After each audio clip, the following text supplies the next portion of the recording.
part of it is 16, part 2.5. It's $6 to 2.5. It's 16, 2.5 of it is 16, 250. Tony's in, $6, you're out here. No, you didn't measure. $6, Tony's in, $6.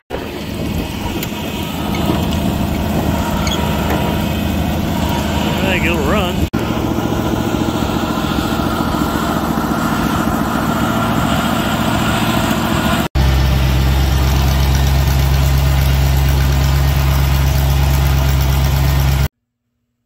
And here it is in the shop. It's a 1971 Spiecher model 6060 wheel trencher. This particular machine has the 318 industrial Chrysler gas engine rated at 110 horsepower. The earlier serial number 6060s were a 353 Detroit. Then they eventually went to the 453 Detroit. Then this 6060 machinery was replaced by the 7060 and eventually the 7160, which featured the 471 Detroit. The previous machine to this was a Model 600, and there was quite a transitioning period between the early 600s and the 6060s, and it kind of just depends on which serial number you get as to how the machine's configured. But we'll take a look at it here and I'll explain some more features. Besides a little bit of an array of engines, these machines featured a series of transmissions. The old Spiecher brothers that built these were, well, things were left to be desired. Let's just say it that way.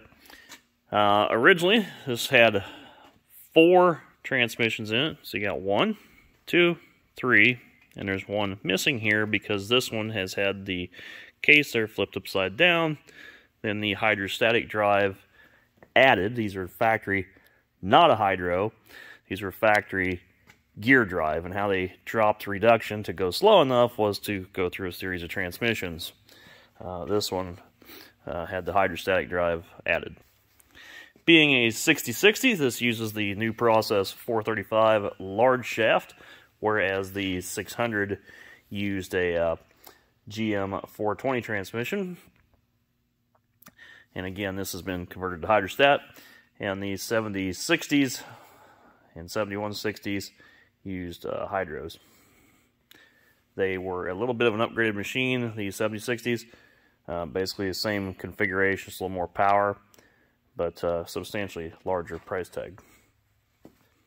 Has 18.4, 16.1 tires throughout, and yes, it is 6-wheel drive. This is a wheel trencher. This is a digging wheel that'll go up to just a tiny bit over 6 feet deep, which is adequate for laying drainage tile. The new Hydromaxes will go a little over 7. This particular machine is set up with what they call 16-inch buckets, which time you add a cutting tooth on the outside gives you a 22-inch wide cut. You had 12, 14, 16-inch buckets. Anything narrower, you really can't get in the trench. So this is an ideal wheel configuration for our area. And of course you got the boot, and they've made a stringer back here, or a mini spooler I should call it. And you got your conveyor. And to drive it, you have these 120 roller chains. It does have a winch on the front. That winch is powered off of the transmissions. It's all tied together to the gearing, so it tugs at the same rate that you're propelling forward.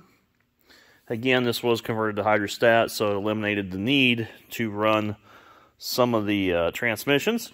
And looking at the controls back here, you have your hydro controller right here. And this is a clutch, but it's not like an old age John Deere where it just pops. You actually have to pull it and hold it, and it pulls fairly stiff.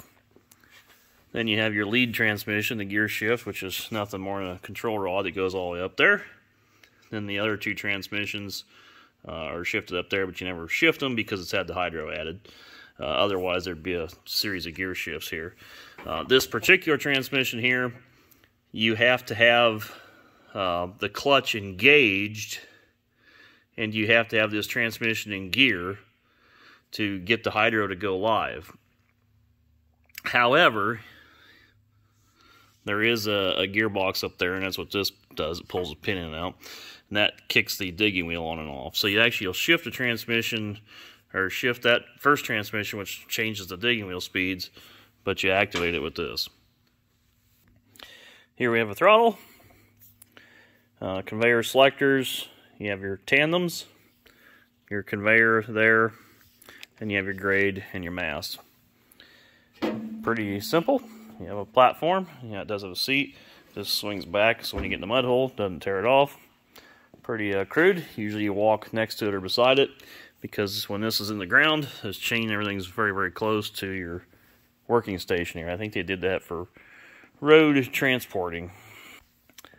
Kind of an interesting setup here, where that gearbox runs back, runs the truck axle, the rear axle, and that rear axle. That rear axle is actually a flipped over pumpkin there in a homemade housing, same way with the bottom one, although it's not flipped. And of course they have a homemade transfer case for the 6-wheel drive. Comes off of that lever there. And we got a front axle that the camber actually sits the other way. And that's again because Spiecher Brothers, this was out of a World War II GMC World War II truck, an M135.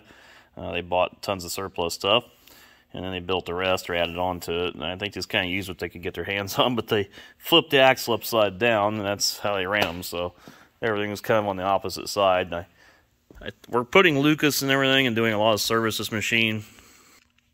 You know, because everything's moving so slow, you want a something that'll make it cling to the gears and actually make sure it's getting lubricated. Pretty dirt simple gauges. They're actually back here on the firewall of the engine pod, and you know, open valving and everything.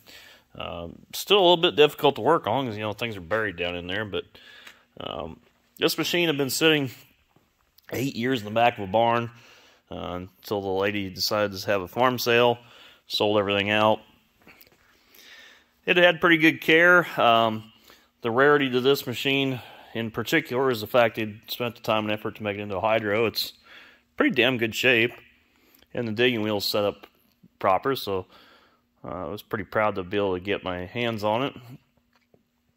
And yeah, we've changed all the oils, we've serviced everything in it, but we've not had a chance to clean it all up. The guy that had it used to dump a lot of oil. You actually dumped used oil in them chains, and it'd fling it everywhere. I'm going to take it out and power wash it, but we just haven't had time to do that, and I've had some flu. And the rest of the time, we've been busy trying to get spring work done. But when I get time here, I'm going to take it outside, power wash it, clean it up. So 8 years of dust and dirt and grime on this machine. But it'll clean up nice. It actually looks good and straight. I think it'll work well. We have run running through it, worked on the front axle, some new bearings and parts, and amazing how many things you actually can still get for these, or find ways of obtaining them. I want to add this small clip in here. There's some cylinders. I'm sure some of you will notice and ask why. These tandems, you actually run them on a float out in the field so they can walk up and over anything. But if you obtain a mud hole, or you need to take weight or balance it out, or the wheel's stuck in the mud where it won't come out, you can actually rock that back and forth hydraulically, which will apply pressure either direction, or even walk the wheels up onto like a lowboy bed. Pretty neat feature, really. We do have a few things to do back here in the digging wheel with the trip cleaner and the rim scrapers. And I'll have to show you guys this machine in the ground in the future. We have a pretty good cache of spare parts for it, and I have complete faith the machine will work wonderfully as it's dug for many years prior, so it should continue digging just fine going forward. It's a nice machine, it's a nice size. Again, it's the right configuration. I was able to find it at a pretty reasonable price, and I like the way it's configured. The gasoline engine is easier to replace, and actually has a little more power than the diesel it was offered as its the other factory option. So for us, that's fine. It's going to be a little fuel thirsty, but it should work well. So if you're interested in seeing this old machine in action, hopefully soon, or if you want to find out what we're doing and why we're going to be using it, you can always check out the second channel. And again, you'll see more of this one on this channel. So thanks for watching, and we'll see you later.